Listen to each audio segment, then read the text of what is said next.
Bahkan intervensi ini sempat merambah hingga pemimpin Mahkamah Konstitusi.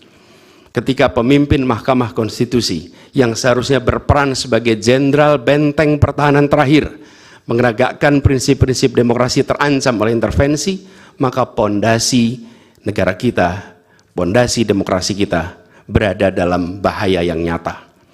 Lebih jauh lagi, skala penyimpangan ini tidak pernah kita lihat sebelumnya, Yang Mulia. Kita pernah menyaksikan penyimpangan seperti ini di skala yang kecil, pilkada, populasi kecil, tapi dalam skala yang amat besar dan lintas sektor baru kali ini kita semua menyaksikan. Karena itulah nanti izinkan kami nanti melalui tim hukum nasional dan Timnas Amin akan menyampaikan seluruh argumen dan bukti-buktinya atas penyimpangan dan pelanggaran kepada Yang Mulia Majelis Hakim Mahkamah Konstitusi ini.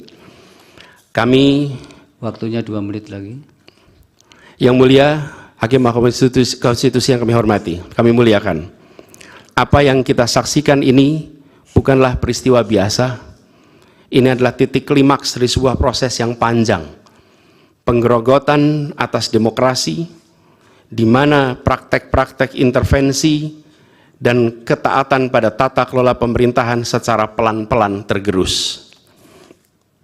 Oleh karena itu, Yang Mulia Hakim Mahkamah Konstitusi, di hadapan Yang Mulia, kini terbentang satu momen paling krusial dalam perjalanan demokrasi kita. Di pundak Yang Mulia terpikul tanggung jawab yang amat besar untuk menentukan arah masa depan demokrasi kita. Apakah kita akan melangkah dalam persimpangan jalan ini menjadi sebuah republik dengan rule of law atau rule by law? Demokrasi yang makin matang atau kemunduran yang sulit untuk diluruskan di tahun-tahun ke depan? Bila kita tidak melakukan koreksi saat ini, maka akan menjadi presiden ke depan di setiap pemilihan di berbagai tingkat. Bila kita tidak melakukan koreksi, maka praktek yang terjadi kemarin akan dianggap sebagai kenormalan dan menjadi kebiasaan, lalu menjadi budaya dan akhirnya menjadi karakter bangsa. Yang Mulia Majelis Hakim Mahkamah Konstitusi, dengan rasa hormat dan penuh harap, mohon peristiwa ini jangan dibiarkan melewat tanpa dikoreksi.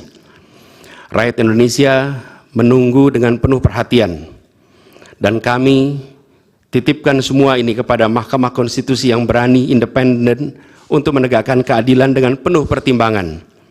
Kami mendukung Yang Mulia untuk tidak membiarkan demokrasi ini terkikis oleh kepentingan kekuasaan yang sempit, tidak membiarkan cita-cita reformasi yang telah lama diperjuangkan menjadi sia-sia. Tindakan dan keputusan Mahkamah Konstitusi terkait dengan jadwal pemilihan kepala daerah serentak serta keputusan penghapusan pasal pencemaran nama baik telah memberikan kepada kami harapan bahwa independensi, keberanian, ketegasan dalam menegakkan keadilan hadir kembali di Mahkamah Konstitusi ini. Kami memohon kepada Hakim Konstitusi yang kami muliakan untuk menerapkan kebijaksanaan dan keadilan dalam setiap keputusan perkara yang kami ajukan, menjadi penjaga yang teguh atas nilai demokrasi, dan memastikan bahwa konstitusi tetap menjadi panduan utama dalam membangun masa depan bangsa yang lebih adil dan sejahtera. Semoga sejarah mencatat dan menjadi saksi atas dedikasi dan komitmen yang mulia untuk mempertahankan integritas dan martabat demokrasi dan konstitusi kita. Kepada Hakim Mahkamah Konstitusi yang kami muliakan, harapan besar dan tinggi itu kami titipkan. Terima kasih. Assalamualaikum warahmatullahi wabarakatuh. Waalaikumsalam.